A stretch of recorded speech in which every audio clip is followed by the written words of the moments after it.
All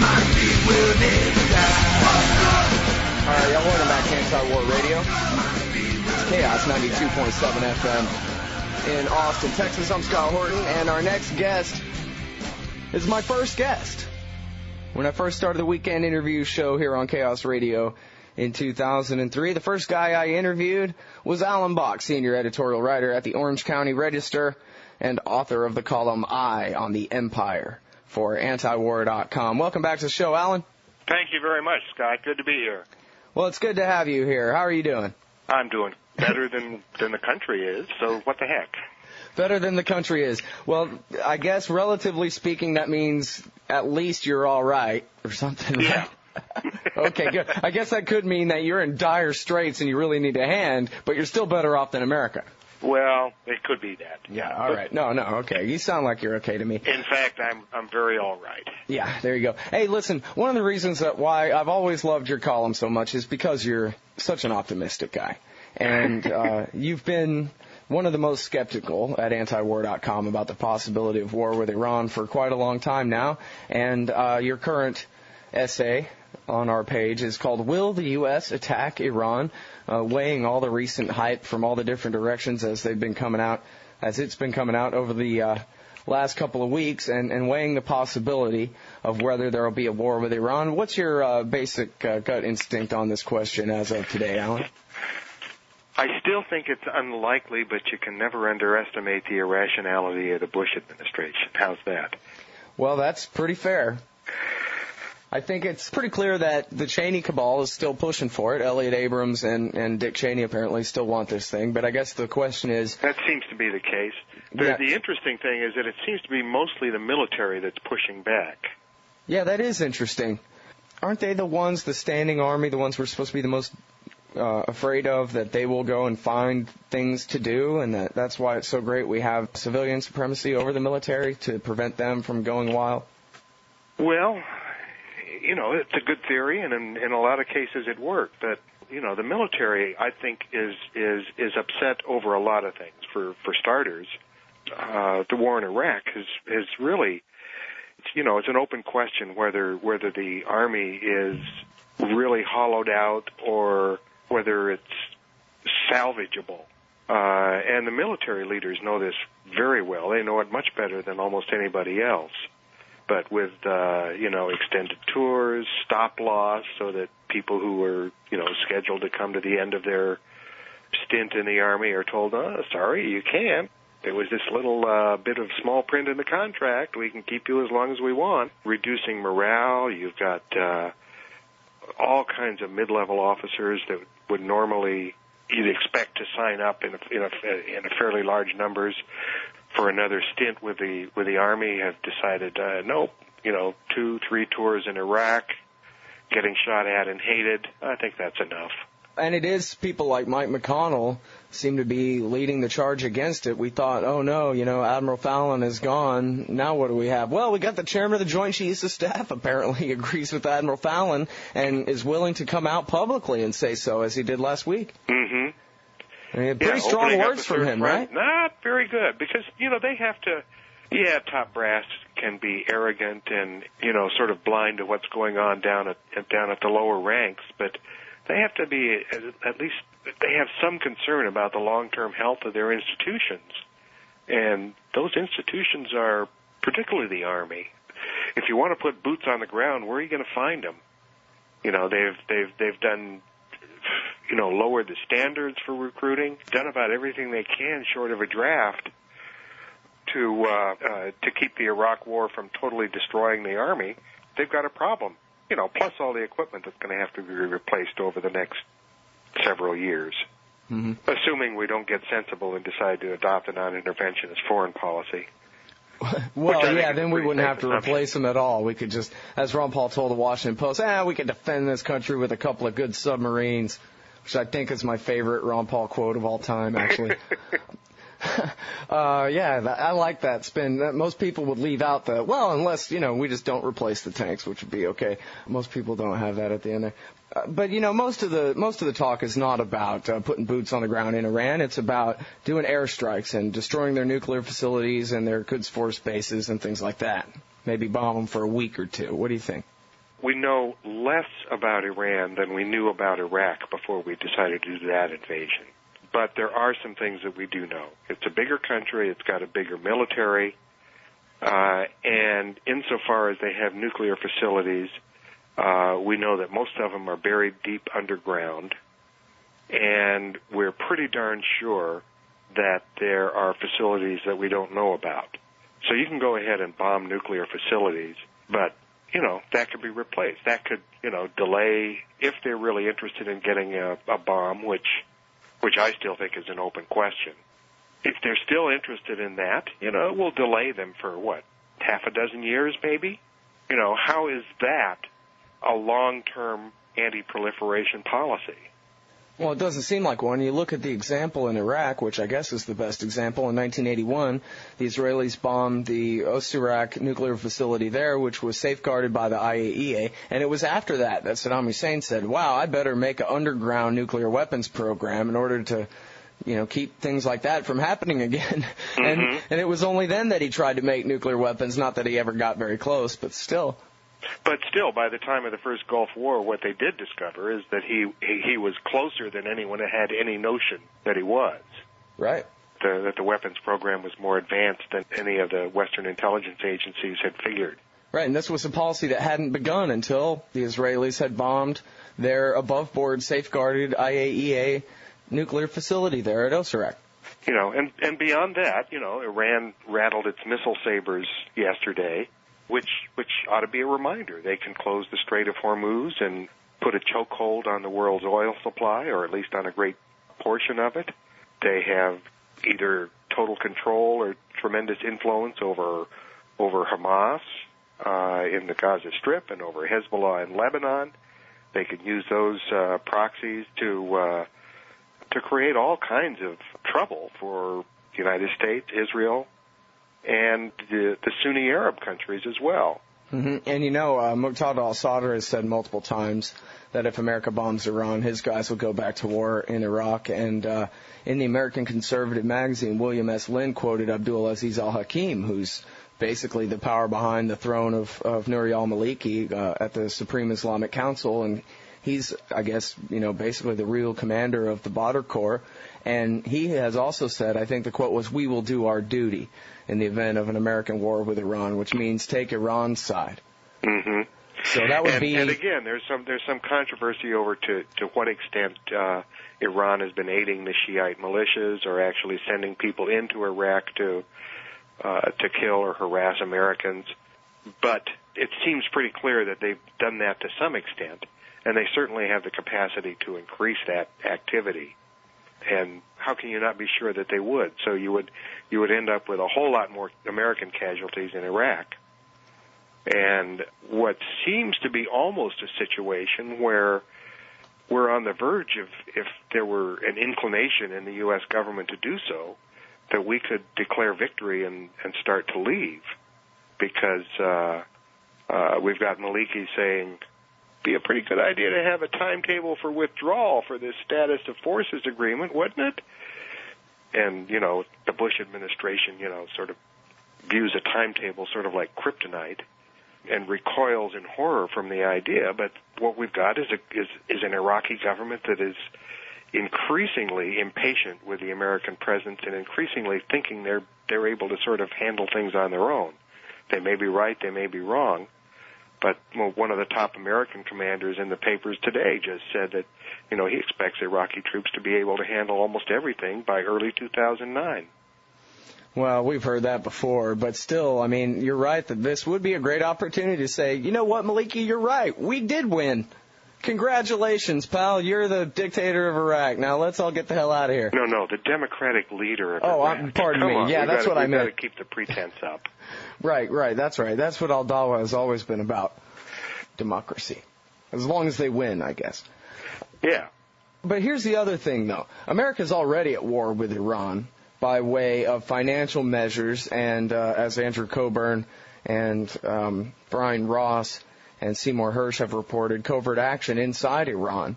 Are you worried that something's going to blow up there and the Iranians are going to do something stupid?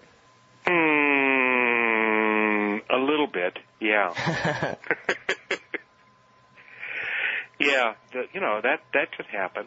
Although in some ways, the standoff with Iran is a little like the Cold War with Russia. Back in the old days, there will be incidents. There have been incidents. They may capture some special forces guy and parade him around Tehran to prove the perfidy of the great Satan. But while either side would want to exploit incidents, I'm not sure they really want to get into a shooting war with the United States. Well, I'm pretty certain the Iranians don't. The military is. The one thing you can say is that the Air Force and the Navy have not been that severely decimated by the Iraq War because they haven't been that active in it. Right, that's true. So, our neocons can say, well, still got the Navy and the Air Force, and that's all we need. Bomb them back to the Stone Age. Yeah, well, and there are some people, too, who say that it's the Air Force who are basically the only ones telling Bush, yeah, it'll be great, while the rest of the military, particularly, I guess, the Army and the Marines, who fear that they're going to have to get stuck cleaning up the mess, so to speak, are the ones opposed. Yeah, that does seem to be the case. Strange incentives in the military. You advance by being involved in combat and showing your leadership and your capabilities that way. So that's how you get promoted and get the fast track up toward the top. So the Air Force people are going to want to have more action. Yeah, well, and they have really been left out because they've spent all this time preparing for war with China or something, and Robert Gates has even publicly chastised them, so they need to focus more on how they can be effective in fighting counterinsurgency from the air in Afghanistan and Iraq. I don't know exactly how that's supposed to work, but apparently F-22 fighters aren't getting the job done.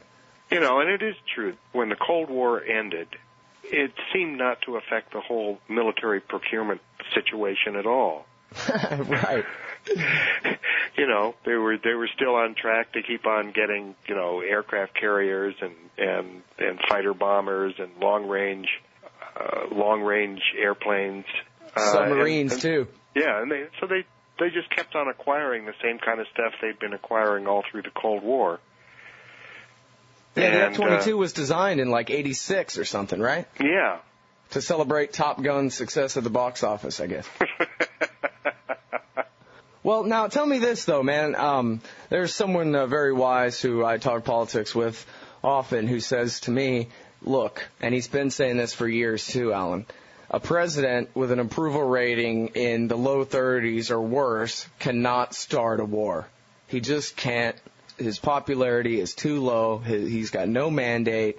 He's got an election coming up. It would be an absolute disaster. Forget about it. Don't worry about it. It can't be done. What do you say to that? I guess the counter to that is if they really believe, and I think maybe the Cheney, Elliott, Abrams branch does believe that it's essential to at least deliver a setback to Iran. They could argue 30% rating, lame duck, what have you got to lose? Yeah, there you go, right? Cornered rat. You will be vindicated by history, which is what Bush really wants to believe anyway, that he's going to be viewed like Harry Truman in another 30 years, and people will see him as the great visionary that he was. The very first article I wrote about this back in 2005, I said at the end there, we ought to consider being really nice to George and not making fun of him too much, because he might see this as the only way out. There's probably something to that. So from now on, everybody, I want you to praise George Bush and tell him what a great leader he's been and make him feel really good so that he doesn't feel like he's got to do this. His last chance at vindication, starting another war. I could see that in his mind, though. Mostly you can see the gears turning in that guy's brain when he's talking. So I could see him figuring that, well, maybe this is a good idea. Oh, I hope not. I hope not. Oh, man. So, William Odom, you bring him up in your article here. The guy who died recently, he was Reagan's head of the National Security Agency, called the Iraq War the greatest strategic blunder in American history. What's so important about him, really? Is it just that he's a former Reagan guy who criticized this war and proved that you don't have to be a patchouli stinking hippie? Well, I think I think that's part of it, but even more than that, And I got to say, I am grateful that the last time I was in Washington, which was last September, I made it a point to go and visit General Odom because I talked to him on the phone, who knows how many times, and always enjoyed that. So I went, to his office at the Hudson Institute, and we chatted for about an hour, and I think we both enjoyed it. What an intelligent and charming guy he is. But, after he, took his retirement from the military, he ended up teaching political science, taking more classes, and he wrote a book called America's Inadvertent Empire that I think is really worth looking at, if somebody hasn't done it.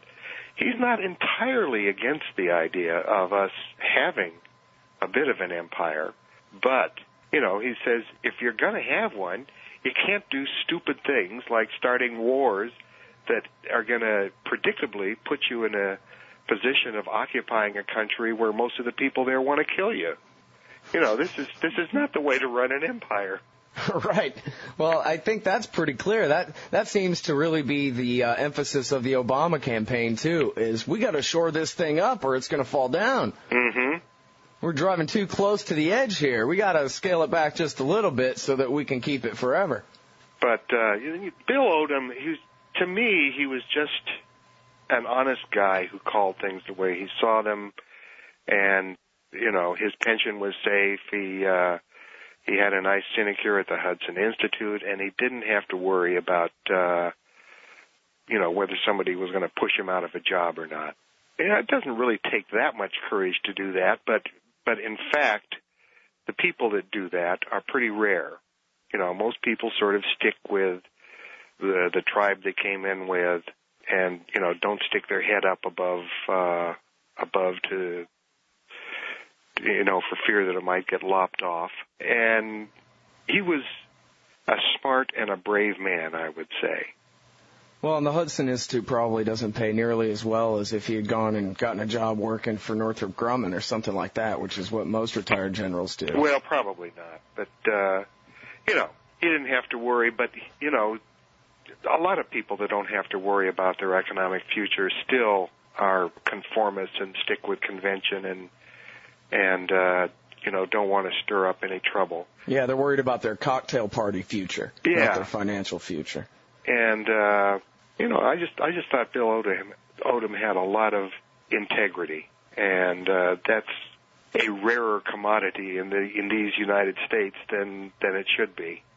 Yeah. Hey, let me ask you about America's relationship with Russia. You wrote an article a few weeks back called Moscow Musical Chairs about the rising to power of the new guys at Medvedev. Is that how you say it? Yeah.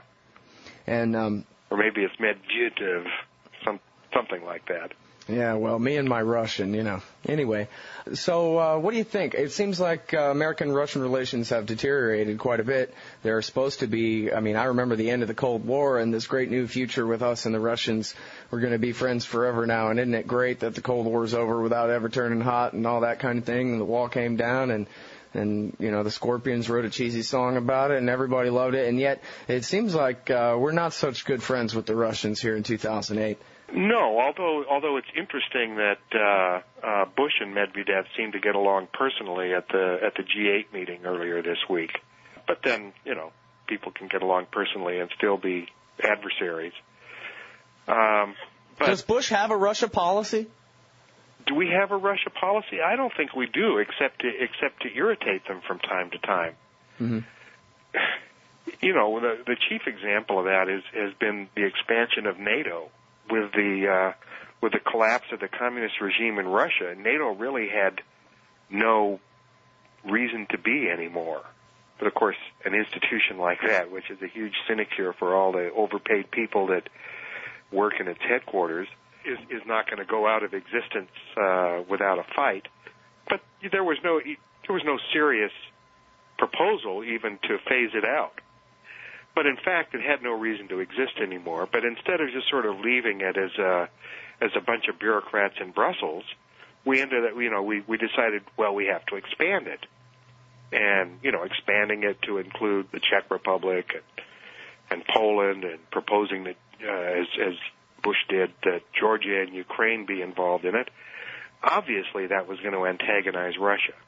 At first, Russia didn't protest too much because they were in a pretty sad situation. But with the price of oil going up so astronomically in the last few years, and with the reserves that they have, they've become much stronger and much more assertive. So that was, it was fairly predictable that they would want to have influence in what Russians before communism and after communism and during communism have always called the near abroad, their neighboring countries.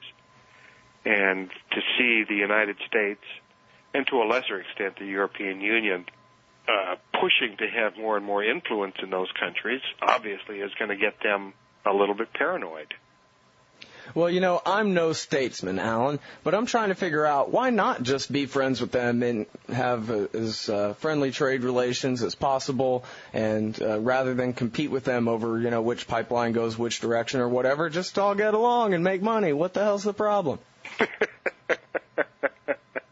Seriously, when I was a kid, there was the whole thing about, Ronald Reagan could start a nuclear war one day or whatever, and I'd like to just not have that even in the furthest back of my mind anymore. The worry that there are a bunch of Russian missiles pointed at my head and that my country is run by a bunch of lunatics who keep poking them in the chest. It's sort of like, even though, we all cheered and danced in circles with the end of the Cold War, it's sort of like we've never really gotten beyond being in the Cold War, and we have to assume that Russia has to be an adversary because, well, they always have been. But you're right. Why shouldn't we just assume that they're going to be at least a trading partner? That would not preclude criticizing some of the authoritarian things that Putin has done over the last several years. He is certainly acting a lot more like an autocrat than I think is a good idea long run, but he's also very popular with the Russian people. Well, people don't usually talk about this, but in the 1990s, and I don't even think it's because it's politically incorrect or anything. I think it's just something that most people don't know about. It's just not part of any of this discussion. I don't know what exactly the numbers are, hundreds of thousands, millions of people who basically died of extreme poverty in one sense or another, easily curable diseases, starvation, etc. in Russia, just since the end of the Cold War. And I'm sure that there's probably a lot of finger-pointing and external blame to be shown to the Russian people. I would probably be a pretty pissed-off nationalist myself if I thought that, well, and I don't know all the details of this, but I think it's, pretty clear that basically a bunch of foreigners ran away with all their money at the end of the Soviet Union. Well, foreigners and some politically connected Russians as well. But they called it shock therapy, right, where you're not supposed to sell shares to the masses who previously owned all this stuff, supposedly, under the communist theory or whatever. You just turn it over to a couple of politically connected KGB guys here or Israeli nationals there or whatever, and they basically just looted all the industries, liquidated them, and left. Yeah, so instead of creating a market, they created a system of crony capitalism. And as long as oil prices are high, they're going to be able to pretend that they have a solid economy. Which actually just puts off, worse consequences. Well, I guess that's assuming that the oil price will ever go back down again. I wouldn't bet on it, but yeah, maybe. Yeah. So basically, you think this stuff comes down to like pipelines and stuff, which way they're crossing Turkey or going around Iran or whatever the heck there?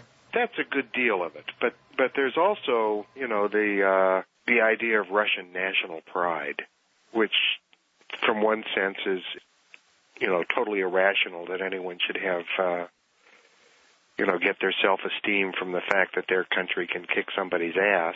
But it happens in almost every country. Yeah, I've heard of that before. But, Russians have always felt a little dissed by the West and have the idea, that the West considers them kind of, backwards and barbarian and that sort of gets hackles up and unfortunately makes them want to support, their state, their government, whatever it may be, just a little bit more. And so Putin can claim to have restored some of that pride, and it's undergirded by high oil prices. If they hadn't had them, Putin might have looked as inept as Yeltsin did toward the end. But, he's been fortunate in the circumstances that he inherited. Do you think that the Russians will have anything to say or do in the event of war with Iran? I mean, right above Iran, or just to the north of Iran, I guess I should say, is the whole Caspian Basin and Russian allies. I haven't thought about that much, but the Russians have had, because they have to, a closer relationship with Iran than we have. They've supplied them with some weapons. I would think that if it came to a UN Security Council, I would suspect that they would threaten a veto on economic sanctions even against Iran, unless they were carefully crafted to be totally ineffective. Mm-hmm. Which happens. If there were a shooting war with the U.S. and Israel on one side and Iran on the other side, would Russia be, without actually, a formal alliance, a sort of a de facto ally of Iran? I think that's possible. Well, it seems reasonable to think that even if they want to avoid any kind of outright conflict with America in those kind of circumstances, that some kind of dominoes would fall over, some kind of consequences and changes would be made, at least, if not in Iran, at least with the countries around there. Mm-hmm. I read something, I'm trying to even remember, it's no good to bring up things like this without a footnote, but what the hell. And it was something about the Russians might just take their troops and occupy all their allied countries there in the Caspian Basin, all the way maybe even, I forget if Azerbaijan is one of the members of their little Caspian alliance there or not, but that they would certainly react militarily one way or another, if not, outright shoot at us. I would think they would be, and I think they would probably supply weapons to Iran, but it might just be the occasion for them to reoccupy the countries that used to be part of the Soviet Union. Yeah, well, and as you said, I'm sure that a lot of people in Moscow would really like to see that happen. Yeah, well, and they have the oil money to finance it now, I guess. Mm-hmm.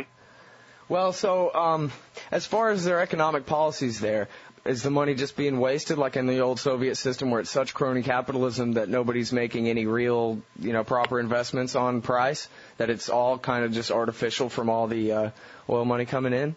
I mean, it seems like, if you were the dictator of Russia, you'd figure out a way to actually invest that money in things that will last for the future, right? You might want to try.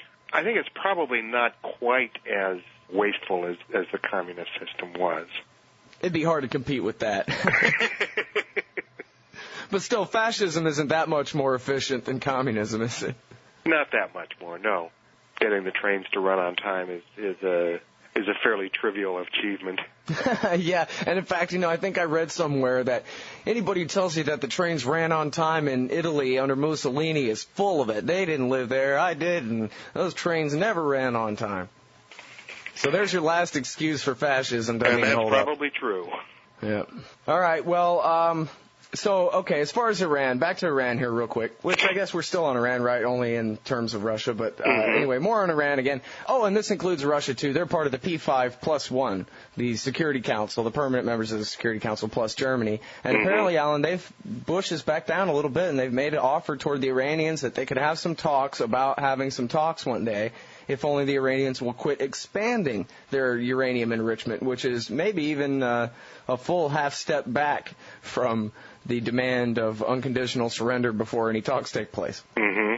I don't know. I did a column a few years ago saying that, reminding people that years ago there were what we called Kremlinologists, which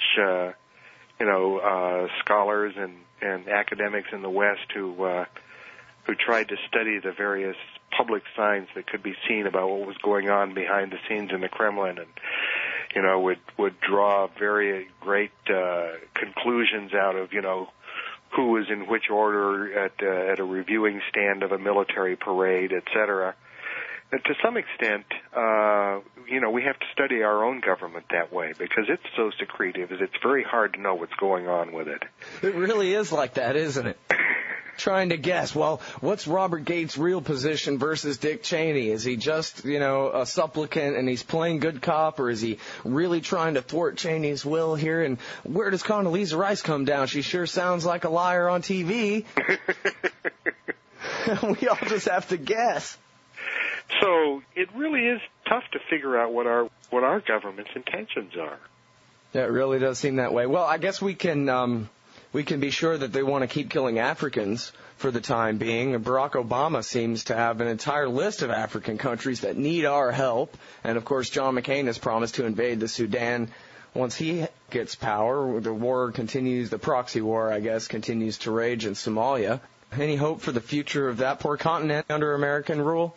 The best thing about Africa for Africa is that there's not that many resources that the United States and Europe want to go after.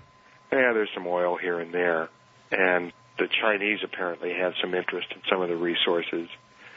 But the less foreign intervention in that continent, the better off they're going to be. Not that they've done all that greatly without foreign intervention either, but some of that's a legacy of colonialism, and some of it's the unrealistic high hopes that people had after colonial rule ended in African countries, and they got kleptocrats instead of foreign kleptocrats.